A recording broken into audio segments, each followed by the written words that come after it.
Ayan, mega mega love shout everyone. Kumusta na po ang umaga nyo guys? Happy Sunday po and sana po okay po tayong lahat. Ayan, today's video po ni Ate Mars. Ayan guys, nagluluto ako ng aming tanghalian. Ginataang tilapia po na may halong pechay at talong. Ayan, itong tilapia ko guys ay galing to ng Dagupan. Hindi po ito galing ng Batangas.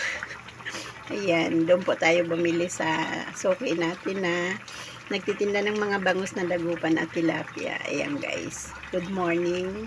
Sinahugan ko siya ng talong, pechay, at siyempre yung mga basic na ricado, kamatis, sibuyas, at maraming luya at may siling berde.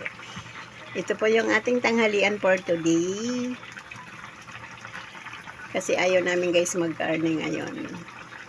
Medyo kahapon kasi guys naglaga ako ng karne, kaya ito naman isda naman tayo ngayon. Ayan, happy Sunday po and thank you so much. Kain po tayong lahat guys. Kain po tayo. Good morning and thank you so much. God bless us all.